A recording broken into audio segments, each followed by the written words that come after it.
Hello students, आज के class में हम लोग न्यूमेरिकल करेंगे जो कि रिलेटेड होगा जेनर शंट वोल्टेज रेगुलेटर से। ठीक है, पिछले क्लास में आप लोग को याद होगा जेनर शंट रेगुलेटर सर्किट का हम लोग थ्योरी पार्ट कंप्लीट किए थे और साथ ही साथ कुछ डेरिवेशन भी किए थे। तो चलिए पहला क्वेश्चन देखते हैं। सबसे पहले क्वेश्चन को पढ़ते हैं। यहाँ पे लिखा हुआ a Zener diode regulator circuit is given below. कह रहा है कि जो जेनर शंट रेगुलेटर सर्किट है वो नीचे दिया हुआ है। डिटरमाइन, ए में लिखा हुआ द आउटपुट वोल्टेज, मतलब आपको आउटपुट वोल्टेज फाइंड आउट करना है। बी में सोर्स करेंट और सी में लिखा हुआ current through the Zener diode, यानी कि आपको ये तीन क्वांटिटी फाइंड आउट करना है और उसके लिए ये सर्किट भी दिया हुआ है। सबसे पहला काम आप लोग का ये होना चाहिए कि यहाँ पे मेरे वीडियो को पॉज कीजिए और पॉज करने के बाद क्वेश्चन को लिखिए, सर्किट बनाइए और ये करने के बाद खुद से क्वेश्चन को सॉल्व करने का कोशिश कीजिए। आई थिंक कि आप लोग में से बहुत स्टूडेंट जो होंगे वो ये क्वेश्चन सॉल्व कर लेंगे। उसके बाद फिर वीडियो को प्ले कीजिए और मेरे सोल्यूशन से अपने सोल्यूशन को मैच कीजिए। चलिए, तो हम इसका सोल्यूशन कर रहे हैं, आप भी देखोगे साथ साथ। इसमें बहुत सारा गिवन क्वांटिटी है, तो गिवन क्वांटिटी रहने दो। इनपुट वोल्टेज दिया हुआ है, आरएस दिया हुआ है, यहाँ पे VZ यानी कि जेनर वोल्टेज दिया हुआ है और यहाँ पे लोड रेसिस्टेंस भी दिया हुआ है। तो जो क्वांटिटी सर्किट में दिया हुआ है सर्किट में ही रहने दो, जब जिसका ज़रूरत होगा वहाँ से हम लोग लेके क्वेश्चन को सॉल्व करेंगे।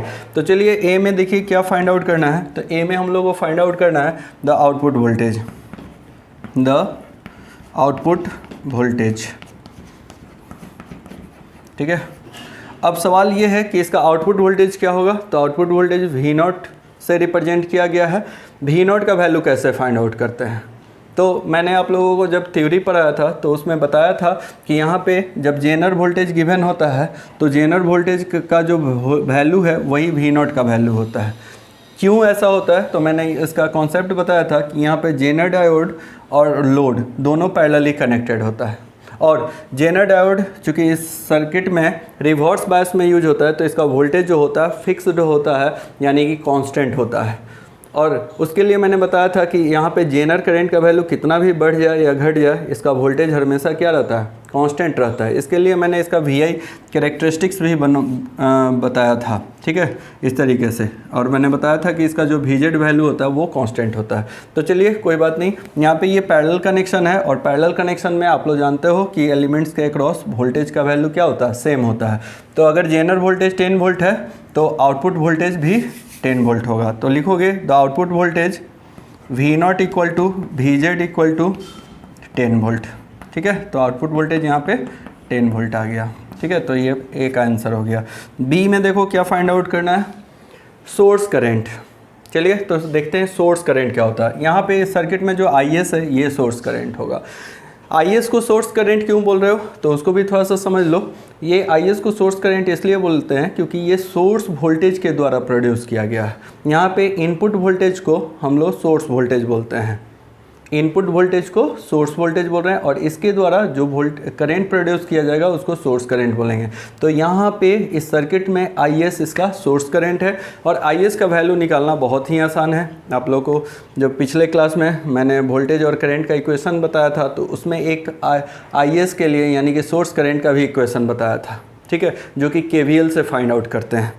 तो KVL से फाइंड आउट करके सोर्स करंट का वैल्यू देखो हम लोग क्या लाए थे, सोर्स करंट, शायद आप लोग को भी याद होगा। Source current IS equal to होगा, देखोगे input voltage minus Zener voltage divided by input resistance या सीरीज रेसिस्टेंस। तो इनपुट वोल्टेज V है, जेनर वोल्टेज देखोगे यहाँ पे VZ है divided by series resistance RS।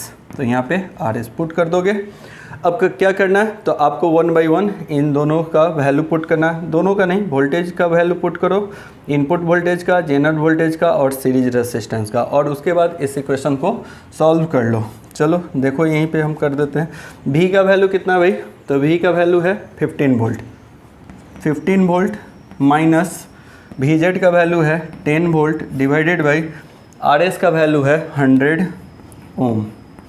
अच्छा देखोगे यहाँ पे 15 वोल्ट है और ये 10 वोल्ट है, तो इसको वोल्टेज के फॉर्म में लिख लो, नहीं भी लिखोगे तो चलेगा, सब स्टैंडर्ड में है, सब स्टैंडर्ड फॉर्म में है। यहाँ पे 15 माइनस 10 कितना हो जाएगा, 5 वोल्ट हो जाएगा डिवाइडेड बाई 100 ओम हो जाएगा।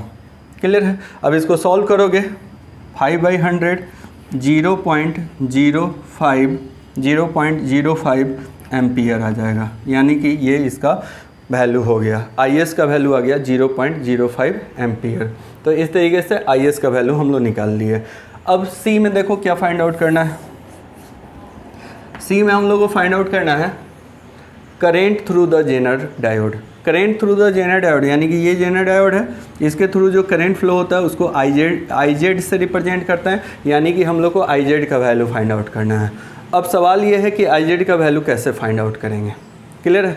IZ का वैल्यू फाइंड आउट करने के लिए हम लोग को अगर IL का वैल्यू पता रहता और यहाँ पे IS का वैल्यू पता हो तो IZ का वैल्यू निकाला जा सकता है। कैसे निकालेंगे? तो यहाँ पे KCL लगा देंगे, इसको नोड A मान लो और यहाँ से KCL लगा दो नोड A पे और IZ का वैल्यू निकाल लो।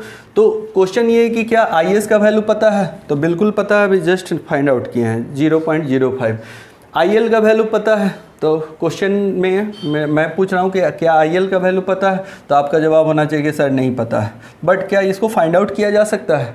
तो बिल्कुल फाइंड आउट किया जा सकता है, इसलिए क्योंकि इस लोड के क्रॉस या इस लोड से जो करंट फ्लो होने वाला है उस करंट का वैल्यू इसलिए फाइंड आउट कर सकते हो क्योंकि इसके अक्रॉस वोल्टेज का वैल्यू पता है और रेसिस्टेंस का वैल्यू पता है।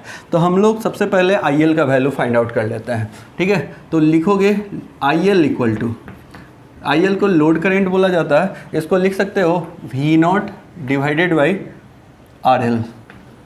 क्लियर है? V0 का वैल्यू कितना है? तो ये V0 का वैल्यू 10 वोल्ट है डिवाइडेड बाई RL का वैल्यू है 250 ओम। 10/250 ओम यानी कि इसको 0 को 0 से कट करो 1/25 इक्वल टू आ जाएगा 0.04 एम्पियर।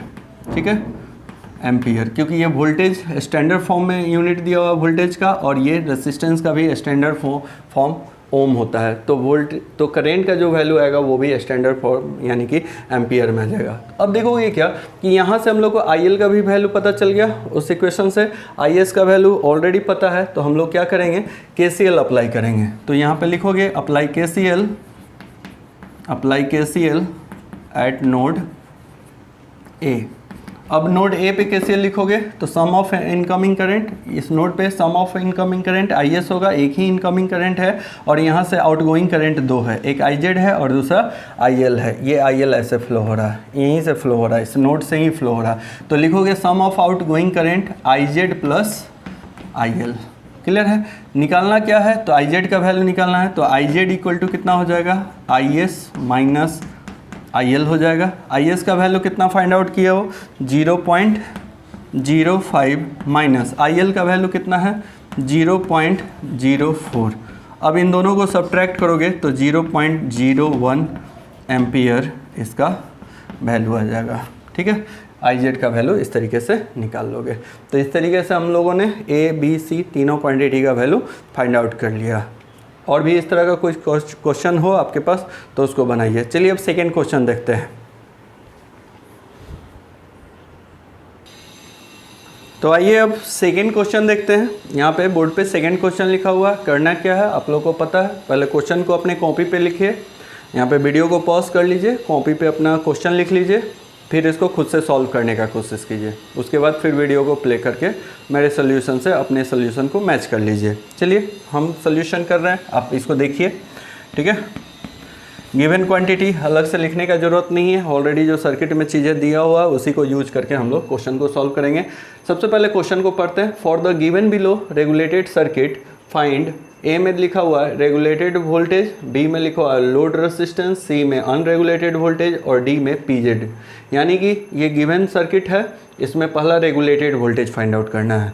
आप लोगों को पता है रेगुलेटर सर्किट्स में जो आउटपुट वोल्टेज होता है, जो V0 होता है, जो कि लोड के क्रॉस ऑब्टेंड होता है, इसको हम लोग रेगुलेटेड वोल्टेज बोलते हैं। रेगुलेटेड वोल्टेज को RV से शॉर्ट में रिप्रेजेंट करते हैं।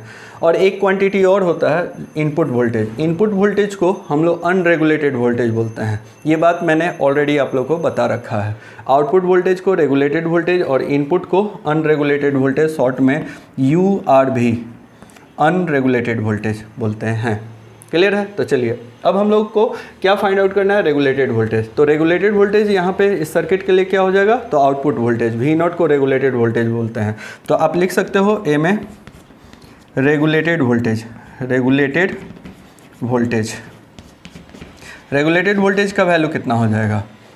तो मैंने अभी कुछ देर पहले वाले क्वेश्चन में बताया था कि यहाँ पे लोड जो होता है ये जेनर डायोड से पैरेलली कनेक्टेड होता है। तो जेनर वोल्टेज और आउटपुट वोल्टेज यानी कि लोड वोल्टेज दोनों क्या होता है, सेम होता है। तो यहाँ पे जेनर वोल्टेज 20 वोल्ट दिया हुआ है, तो आउटपुट वोल्टेज यानी कि रेगुलेटेड वोल्टेज भी कितना हो जाएगा, 20 वोल्ट हो जाएगा। तो ये पहला का आंसर हो गया। अब सेकेंड में देखोगे, सेकेंड में हम लोगों को क्या पूछ रहा है, load resistance. Load resistance RL को बोलेंगे यहाँ पे।